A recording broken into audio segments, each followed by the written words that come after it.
So good morning everyone and I welcome you all to Saurabh Pandey UPSC YouTube channel के अंदर। अगर आप civil service के एग्ज़ाम की तैयारी कर रहे हैं तो इस चैनल से ज़रूर से जुड़े हैं 5 AM सीरीज़ में। लेट्स डिस्कस आज के जो टॉपिक्स हैं। First topic is about the toy industry in India and आज मेंटरशिप प्रोग्राम जो है सौरभ पांडे CSE ऐप, उसके अंदर जो पहली क्लास है वो आज 11:30 बजे शेड्यूल्ड है और उसको मिस नहीं करना है जिन्होंने कोर्स को ज्वाइन किया है, तो ध्यान रखना है इस चीज़ को। सो द इंडियन, आज वैसे मैं आपको स्पेक्ट्रम से स्टार्ट करूंगा, स्पेक्ट्रम के रिवीजन से हम लोग स्टार्ट करेंगे। मेंटरशिप प्रोग्राम में जो 24 की तैयारी कर रहे हैं उनके लिए बहुत बहुत इंपॉर्टेंट होगा। काफ़ी सारी चीज़ें हैं, सारी किताबों को भी मैं साथ में ही आप लोग का लेकर चलूँगा। तो चलिए शुरू करते हैं। The Indian toy industry witnessed a rise of 239% in exports in 2022-2023 as compare to 2024-2025 in a span of 6 years from 24 to 2020. Reduction in dependence of imported inputs from 33% to 12% and increase in value by जो by a CAGR of 10%। तो मतलब जो उसका growth है, तो DD news की ये news है जिस पर हम लोग डिस्कशन ये कर रहे हैं। सो यहाँ पे if you will see here, यहाँ पे ये दोनों स्टेटमेंट इसके सही हैं। लाइक इंडिया की जो टॉय इंडस्ट्री है उसमें इतना एक्सपोर्ट में ग्रोथ देखने को मिला है। अगर 2014-15 से कंपैरिजन करें और 6 साल के अंदर जो डिपेंडेंस है ऑन इम्पोर्टेड इनपुट्स, उसमें भी रिडक्शन देखने को मिला। मतलब जो खिलौने उनको बनाने के लिए जो मटेरियल्स की ज़रूरत होती है और उसमें जो इम्पोर्ट है दैट हैज़ ऑल्सो रिड्यूस। तो दोनों ही स्टेटमेंट इसमें सही हैं। और नेक्स्ट देखते हैं, consider the following statement about Aditya L1। Aditya L1 के ऊपर है, तो यहाँ पे देखते हैं Aditya L1। This is a coronagraphy spacecraft for studying the solar atmosphere designed and developed by ISRO and various other Indian research institutes. It will be orbiting at about 382 km from Earth in a halo orbit around Lagrange points between the Earth and where it will study the solar atmosphere, solar magnetic storm and their impact on the environment around the Earth। कितने correct हैं? तो अगर आप इसकी भी news देखो तो economic times की न्यूज़ है ये, और इस पर मैंने बहुत ज़्यादा डिस्कशन ऑलरेडी आदित्य L1 पे कर रखा है। तो आई एम एक्सपेक्टिंग कि आप इसका आंसर कमेंट सेक्शन में दो, कमेंट सेक्शन में कि what will be the answer of this question and also highlight 2 to 3 objectives, 2 से 3 ऑब्जेक्टिव्स भी आप लोग जो है हाईलाइट करें। ठीक है, हिंदू के सेशन में मैंने इस पर बहुत बहुत चर्चा की है, इसके ऑब्जेक्टिव्स पर भी बहुत बहुत ज़्यादा चर्चा की है। सन के किस चीज़ को देखना, प्लस लैग्रेंज पॉइंट्स क्या हैं। इफ़ यू रिमेंबर, मैंने इमेज के माध्यम से भी I have explained in detail what basically is Lagrange point. L1 क्या है, किसी को नहीं पता है तो just let me know. Next देखते हैं, this is Prithvi Vigyan initiative. Consider the following statement, an overarching initiative that would give it the flexibility to pursue research and use funds allocated to 5 different sub schemes related to earth science over 10-year period. The total fund at the disposal of Ministry of Earth Science is rupees 4,797 crore, which collect allocations to the sub scheme. The sub scheme are the atmospheric our atmospheric and climate research modeling, observing systems and services, ocean services modeling, application resource and technology, polar science, cryosphere reserve, seismology, geoscience and research education, training and outreach. So again you have to tell the correct. So this is an overarching initiative that would give it the flexibility to pursue। इस पर भी अगर आप देखो तो हम लोगों ने डिस्कस किया है, pursue research and use fund allocated to 5 different sub scheme related to earth science. देखो जैसे अर्थ साइंस है, अर्थ साइंस से रिलेटेड जो डिफरेंट स्कीम्स चल रही हैं उनके 10 कमिंग 10 ईयर्स के लिए मतलब इन सारी जो सब स्कीम्स हैं, 5 डिफरेंट जो सब स्कीम्स आपकी हैं, इन 5 डिफरेंट सब स्कीम्स को एक साथ लिया जा रहा है। जैसे मान लो कि हाई सी रीजन है अर्थ का, उसको कैसे एक्सप्लोर किया जाए, फिर टेक्नोलॉजी डेवलप करना, एक्सप्लोरेशन, ओशियनिक रिसोर्सेस को देखना और किस तरीके से जो भी समुद्र के अंदर रिसोर्सेस है उसको सामाजिक परिवर्तन में इस्तेमाल किया जा सकता है, और अर्थ सिस्टम से रिलेटेड, अर्थ साइंस से रिलेटेड जो नॉलेज है उसको सामाजिक और पर्यावरण और आर्थिक बेनिफिट कैसे डिराइव किया जा सकता है। तो ये बेसिकली पृथ्वी विज्ञान इनिशिएटिव के अंदर इस चीज़ को हाईलाइट किया गया है। तो कुल मिला के ये जैसे यहाँ लिखा 10 साल लिखा है, तो ये 10 साल नहीं है, 5 साल के लिए रखा गया है। ये स्टेटमेंट गलत है, मतलब 10 ईयर पीरियड के लिए नहीं है, रादर ये 5 ईयर पीरियड के लिए आपका ये किया गया है। And it has been approved by union cabinet and will be called Prithvi and it would allow the ministry to award research project to oversea institutes. Even जो मतलब भारत के बाहर जो इंस्टीट्यूट्स हैं उनको भी सर्टेन प्रोजेक्ट्स दिया जा सकता है।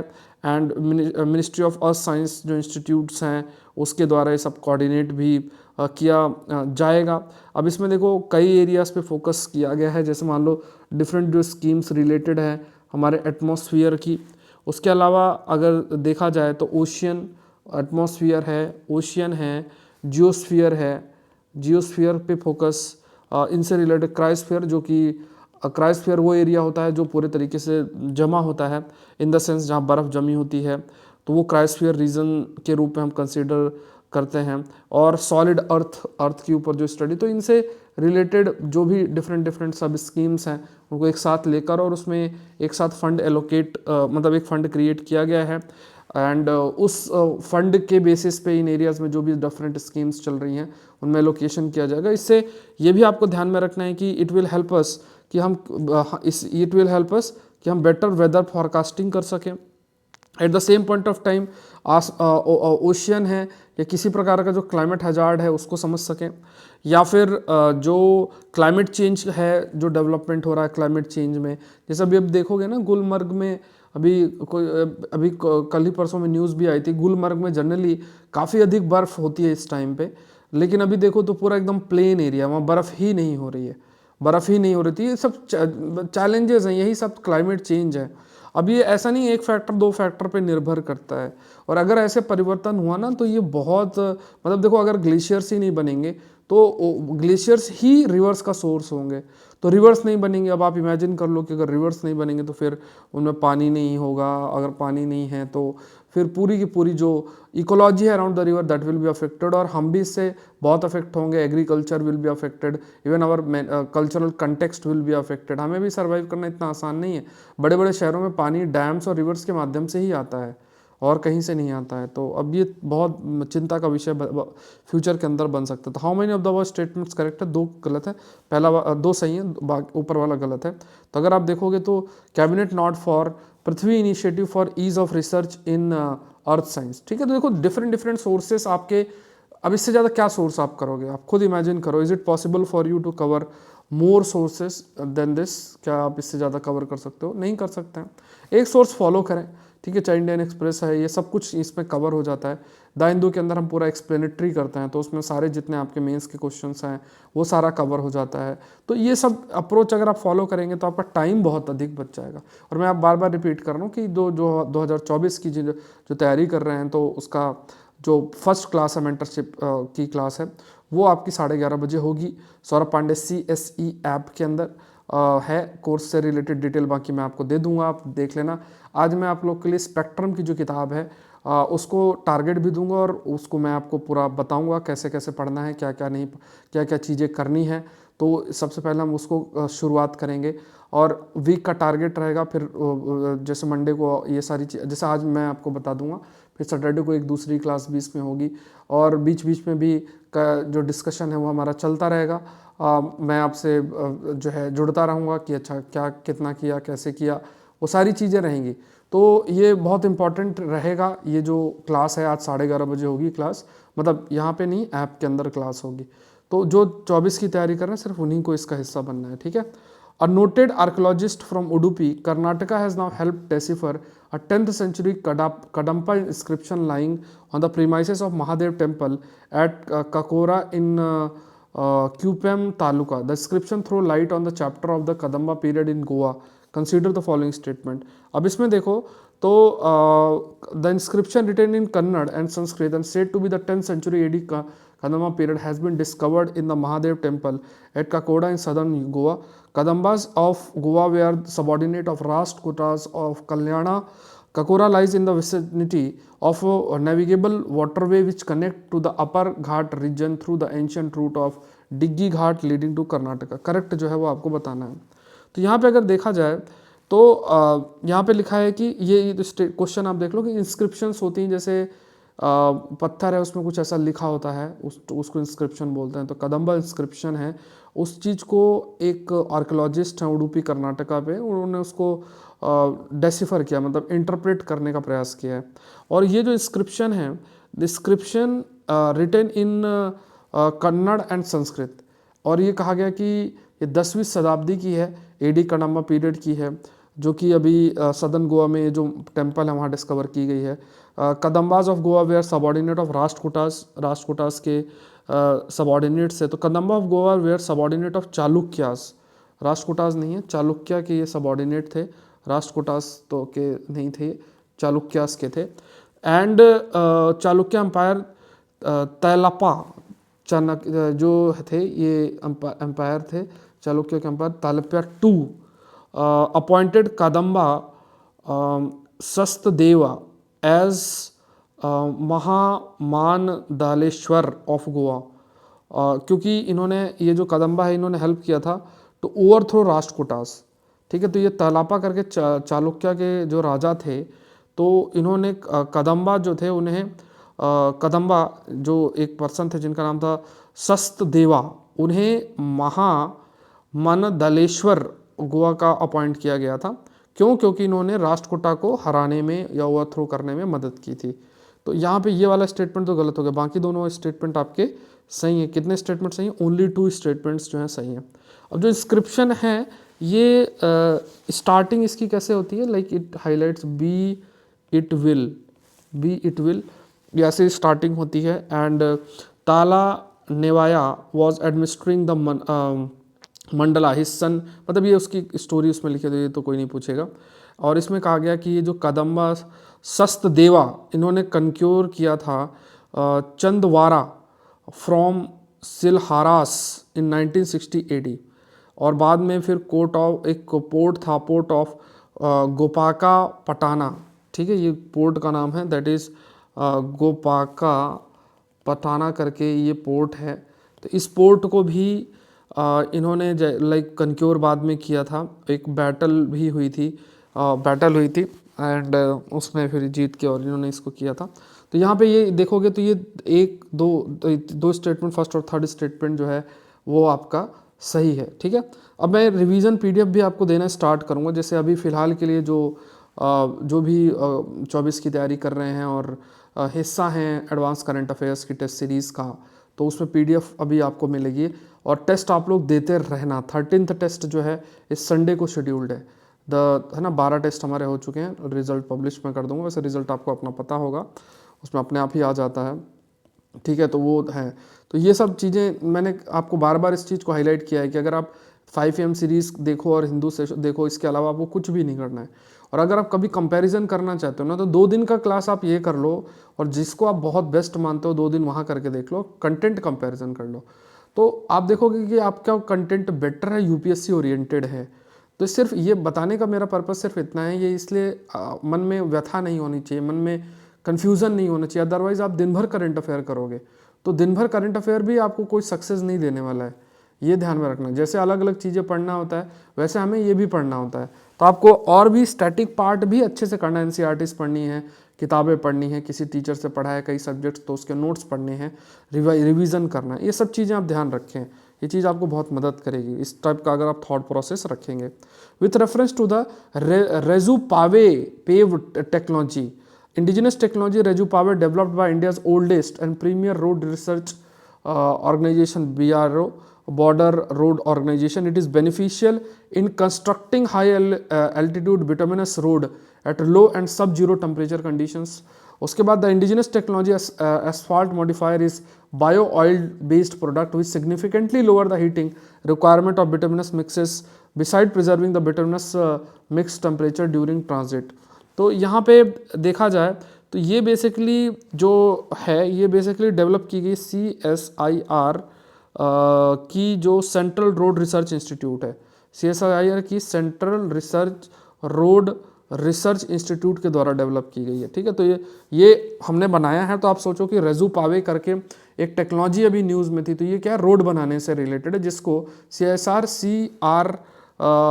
आप कह सकते हैं CRRI के द्वारा डेवलप आपका किया गया है। This technology has been successful utilized by जो बॉर्डर रोड ऑर्गेनाइजेशन है, उसने इस टेक्नोलॉजी का यूज़ करके और ये सब रोड्स बनाई हैं, हाई एल्टीट्यूड रोड्स बनाई हैं, इवन एट लो टेम्परेचर। जैसे मन जनरली क्या होता है कि जो उसको डामर टाइप होता है ना, उसको जलाया जाता है और रोड में डाला जाता है। तो मतलब इस टेक्नोलॉजी के माध्यम से, क्योंकि वो बहुत ही लो टेम्परेचर में, सब जीरो टेम्परेचर में वो चीज़ आसान नहीं है, तो ये जो टेक्नोलॉजी है ये फैसिलिटेट करती है कि ऐसी रोड बनाया जा सके। Like asphalt modifier bio oiled product ये है। उसके बाद जो कि significantly lower the heating requirement of the bituminous mixes besides preserving the bituminous mix temperature during transit. तो मतलब ये जो बिटुमिनस का इस्तेमाल भी होता है रोड में डालने के लिए, डामर टाइप जिसे हम बोलते भी हैं, तो अब वो इसमें ऐसे कुछ चेंजेस किए कि इवन लो टेम्परेचर में उसको हीट अप करके और फिर यूज़ किया जाता है। क्योंकि अभी अगर हम देखें कि उतना हाई टेम्परेचर तो बहुत ऐसी जगह पे जहाँ पे माइनस में टेम्परेचर आप अचीव ही नहीं कर सकते हो, तो कैसे फिर रोड का कंस्ट्रक्शन होगा। तो ये टेक्नोलॉजी फिर बहुत अधिक आपका हेल्प होगी। तो कौन कौन से स्टेटमेंट सही, सेकंड और थर्ड स्टेटमेंट आपके सही हैं। ये इंडिया टुडे की न्यूज़ अगर देखोगे, indigenous technology used in constructing road near China border in Arunachal Pradesh, ये न्यूज़ है आपकी, ठीक है। नेक्स्ट देखते हैं, consider the following statement of Thanjavur doll. It is a type of, Thanjavur doll के ऊपर है। कोई दिक्कत हो, वॉइस में दिक्कत हो तो या किसी चीज़ में हो तो बताना। अभी मॉर्निंग में उठ के रिकॉर्ड करना पड़ता है। अब ईमानदारी से ही मैं आपको बता रहा हूँ, इतनी ज़्यादा ठंड है अभी, तो इसलिए मैं आपके सामने नहीं आ पा रहा हूँ, ठीक है। तो पूरा तो आप ये मानो कि बहुत सारी चीज़ें पहन के और फिर सुबह सेशन रिकॉर्ड हो पाता है। जयपुर में तो थोड़ी ठंड है, ठीक है। तो ये सारी चीज़ें हैं। अब आपसे तो ये सब बताया भी जा सकता है। Consider the following statement about Thanjavur doll. It is a type of a traditional Indian bobble head और roly poly toy made of terracotta. Terracotta मतलब क्रूड में, जैसे मान लो कोई मिट्टी है, मिट्टी को ही अपने हाथ से इधर उधर करके एक बना दिया तो टेराकोटा फॉर्म ले लेता है। They have been recognised as a GI। They are believe to have come to Thanjavur during king Serfoji regime in early 14th century. Correct आपको बताना है, ठीक है। अब देखो ये न्यूज़ कहाँ से आई है, ये अब देखोगे इंडियन एक्सप्रेस, ये हिंदू की टॉपिक है। Keeping Thanjavur doll industry out of the doldrum is no child play, ठीक है। तो यहाँ पे ध्यान रखना है। So it is a type of traditional Indian bobble head roly poly toy made up of terracotta material से बनी हुई, क्रूड मटेरियल जैसे मिट्टी टाइप, इस टाइप से। They have been recognize, GI tag के रूप में इन्हें रिकॉग्नाइज भी किया गया है। और ये 19th सेंचुरी में एक राजा थे साराफोजी, उस टाइम ये थंजावुर में आए। तो ये राजा 19th सेंचुरी के थे, ना कि 14th सेंचुरी के थे। तो फर्स्ट और सेकंड जो है स्टेटमेंट सही है। नेक्स्ट देख लेते हैं, consider the following statement about waves in plasma. अब देखो हिस्ट्री के भी टॉपिक हो गए, साइंस के भी हो गए, ज्योग्राफी के भी हो गए। तो जो भी प्रीलिम्स के लिए इंपॉर्टेंट कंटेंट है, हर चीज़ कवर हो रही है। ये बेसिकली प्रीलिम्स स्पेसिफिक कंटेंट है। प्रीलिम्स में आपको बहुत ज़्यादा डाइवर्सिफाई करना पड़ता है, ठीक है। तो मेंस में तो जो हिंदू का सेशन है that is more than sufficient, उस पर प्रीलिम्स कंटेंट भी बहुत अच्छा आता है। तो आप देखोगे कि जो UPSC रेलेवेंट कंटेंट है वो सारा कवर होता है। तो यहाँ पे देख लो, various plasma waves are often observed in earth magnetosphere magnetic field activity around the earth. Plasma waves are identified as a short time scale fluctuation in the electric and magnetic field observations. Plasma wave play an important role in the energization and transport of the charged particles in the earth magnetosphere. How many of the above statements are correct? कितने जो है वो आपके correct हैं। अब यहाँ पे भी देखोगे तो ये न्यूज़ आपकी PIB की न्यूज़ है। High frequency wave detected in Martian upper atmosphere, understand the plasma process और मार्स। तो देखो यहाँ पे ये जो है, various plasma waves are often observed in earth magnetosphere. Earth magnetosphere का मतलब अर्थ के जो अर्थ है उसके अराउंड जो मैग्नेटिक फील्ड प्रेजेंट है, वो मैग्नेटोस्फीयर जो है वो हम कहते हैं उसको magnetic field cavity around the earth. तो बहुत सारी जो प्लाज्मा वेव्स हैं ये ऑब्जर्व की जाती हैं। प्लाज्मा बेसिकली जो चार्ज पार्टिकल्स होते हैं ना, उनका जो एक आप मानो कि एक मोमेंट ऐसा वेव्स फॉर्म में प्रेजेंट है। So this plasma waves are identified short time scale fluctuation in the electric and magnetic field observation. क्योंकि देखो चार्ज पार्टिकल हैं तो they are linked with electric field और मैग्नेटिक फील्ड फ्लक्चुएशंस। जो plasma wave है इनका important role होता है in energization and transport of charge particle in the earth magnetosphere. तो देखो ये कहा भी जाता है कि जो ये चार्ज पार्टिकल्स होते हैं ना, इनके मूवमेंट की वजह से भी they also facilitate the magnetic field creation, ठीक है। तो ये जो प्लाज्मा वेव्स है बेसिकली ये मैग्नेटिक फील्ड में चार्ज पार्टिकल का जो ट्रांसपोर्टेशन है एंड जो कि आप मैग्नेटिक फील्ड की स्ट्रेंथनिंग के लिए भी मदद कर सकती है, तो वो इससे जुड़ी हुई है, जिसे हम कहते हैं। ठीक है, तो जैसे इलेक्ट्रोमैग्नेटिक आयन साइक्लोट्रॉन वेव्स, ये ये थोड़ा सा ध्यान रखना कि ऐसे ही एक प्लाज्मा वेव है जिसका एग्जांपल है, दैट इज इलेक्ट्रोमैग्नेटिक आयन जो है cyclotron waves act as a cleaning agent for the earth radiation belt. Earth की रेडिएशन बेल्ट को क्लीन करने में, जो कि अगर आपने इसको क्लीन नहीं किया तो ये जो रेडिएशन बेल्ट है it may affect our satellite. तो यहाँ पे बहुत सारे ऐसे प्लाज्मा वेव्स को स्टडी किया जाता है। जैसे मान लो मार्स है, वहाँ पे मैग्नेटिक फील्ड इतना नहीं है, so planet Mars do not have any intrinsic magnetic field. तो यहाँ पे जो हाई स्पीड सोलर विंड है coming from the sun interact directly with the Mars atmosphere like an obstacle in the flow. तो जैसे मान लो ये जो हमारी मैग्नेटिक फील्ड प्रेजेंट है, ये मैग्नेटिक फील्ड हमें बचाती है, जो कि चार्ज पार्टिकल की जो ये वेव्स आती है सोलर विंड के रूप में सूरज से, तो उनसे बचाने का काम हमारी ये मैग्नेटिक फील्ड के द्वारा ही किया जाता है। तो अब क्या होगा कि जैसे मार्स के अंदर ऐसी कोई मैग्नेटिक फील्ड नहीं है, ये फैक्ट भी याद रखना कि जो मैग्नेटिक फील्ड है वो मार्स के अंदर नहीं है। तो जो चार्ज पार्टिकल्स, सोलर पार्टिकल्स जो हैं वो डायरेक्टली मार्स एटमॉस्फेयर में आ सकते हैं। अभी इसमें क्या है कि जैसे हमने एग्जांपल देखा कि एक प्लाज्मा वेव का एग्जांपल है इलेक्ट्रोमैग्नेटिक आयन साइक्लोट्रॉन। तो आयन साइक्लोट्रॉन वेव्स हैं, it act as a cleaning agent for the earth radiation belt. इसको क्लीनिंग एजेंट के रूप में काम किया जाता है। सो ये कहा गया कि जो प्लाज्मा है वेव्स जो हैं, प्लाज्मा वेव्स जो हैं, इसमें डिफरेंट चार्ज पार्टिकल्स हैं या पार्टिकल्स हैं, ये एक दूसरे से जुड़े होते हैं। एंड एक आप कह सकते हैं कि एक जैसे होता है ना कि जैसे पानी है, पानी में बहुत सारे वाटर मॉलिक्यूल जुड़े हैं और लिक्विड फॉर्म में पानी मूव करता है। इसी तरीके से जो ये प्लाज्मा है इसमें चार्ज पार्टिकल्स हैं, ये जुड़े होते हैं, एक दूसरे से इंटीग्रेटेड होते हैं and they move like conductive fluid के रूप में जो है ये मूव करते हैं। और इसमें इलेक्ट्रॉन्स हैं, फिर उसके बाद कुछ पॉजिटिव आयंस भी इसमें आपके प्रेजेंट होते हैं, नेगेटिव आयंस हैं, कुछ न्यूट्रल पार्टिकल्स भी हैं, ऐसे कई सारे प्रेजेंट आपके होते हैं। एंड प्लाज्मा इलेक्ट्रिक और मैग्नेटिक फील्ड दोनों इसमें आप डिवाइड भी इसमें कर सकते हैं। तो ये कुछ पॉइंट्स आपको ध्यान में रखना प्लाज्मा वेव्स की कंटेक्स्ट में, ठीक है। तो देखो ये एडवांस करंट अफेयर इसको बोलते हैं। अब यहाँ पे आप ये जैसे पढ़ रहे हो कि हाल में ही भारत की लड़ाई किससे चल रही थी और इस टाइप की चीज़ें हैं, वो हमें नहीं देखना है। वो मतलब ठीक है अपना चल रहा है तो वो एक है सिनारियो, उस पर अभी आर्टिकल्स आएंगे तो हम डिस्कस भी करेंगे, हिंदू सेशन में आएंगे तो डिस्कस करेंगे। चलो, consider the following statement about national real estate development council.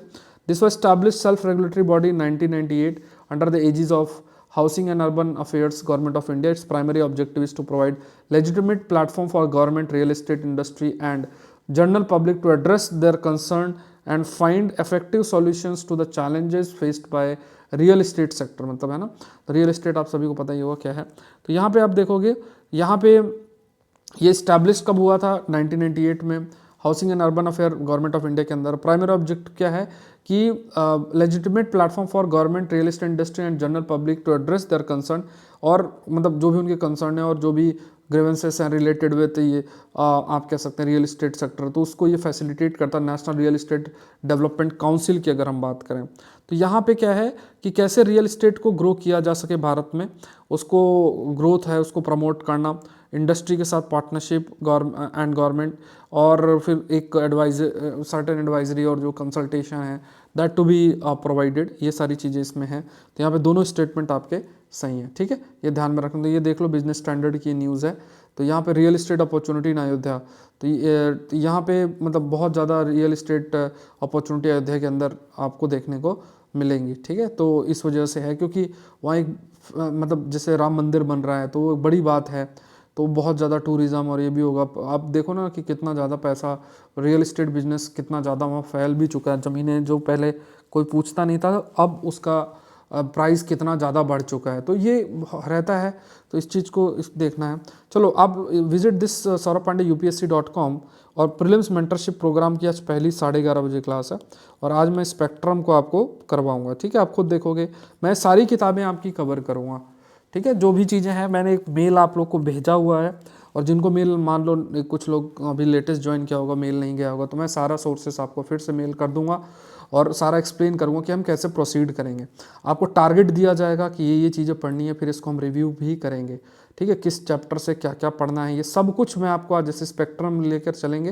पहले तो उन किताबों को ख़त्म करेंगे जो किताबें हमें पढ़नी ही चाहिए। कोई कहे कि नहीं नहीं मेरे वीडियो देख लो, किताबें नहीं, वीडियो देख लो चलो कोई बात नहीं, अच्छी बात है, लेकिन वो किताबें पढ़ना भी है, उस पर भागना नहीं है, वो किताबें से नहीं भागना है, ठीक है। तो आज जो पहली क्लास इसकी है प्रीलिम्स मेंटरशिप प्रोग्राम की, और क्लास 11:30 बजे है सौरभ पांडे CSE ऐप के अंदर। तो जिन्होंने ज्वाइन अभी भी नहीं किया और अभी सोच रहे हैं, तो आप लोग को ज़रूर से थोड़ा सा इससे जुड़े, ये बहुत इंपॉर्टेंट है। ये सारी चीज़ें मैं आपको लेकर चलूँगा। आज मैं स्पेक्ट्रम लेकर चलूँगा, आज मैं आपकी स्पेक्ट्रम को लेकर और कैसे क्या पढ़ना है, कैसे क्या करना है, इसके रिवीजन भी करवाऊंगा। तो किताबें सामने रहेंगी, आप लोग स्पेक्ट्रम की अपनी किताब लेकर आज आपको बैठना है, ठीक है। ये नहीं कि आप किताब ही आपके पास नहीं है, आज पहली बार खरीद रहे हो। ऐसे लोग ने अगर आपने ऐसा किया तो फिर जो है आपकी क्लास भी लगेगी। तो ये सब ऐसा नहीं करना है, जो चीज़ें बोली जाएं उनको बढ़िया तरीके से करना है। प्लस अभी तक जिन्होंने ज्वाइन नहीं किया है तो आप मुझे मेल करें, ठीक है, अभी भी आपके पास मौका है, 20% का ऑफ भी है, और तो ये भी देख लेना। ये सब चीज़ें हैं, आप लोग देख लो। तो मिलते हैं 11:30 बजे की क्लास तो होगी, उसमें मिलेंगे ही। बाकी अभी हिंदू सेशन होगा तो उसके लिए भी आप लोग तैयार रहना। अब मैं हिंदू सेशन प्रिपेयर करूँगा, रिकॉर्ड करूँगा, अपलोड करूँगा, तो उसमें समय लगता ही है। और मिलता है नेक्स्ट सेशन के अंदर। Thank you everyone, thank you.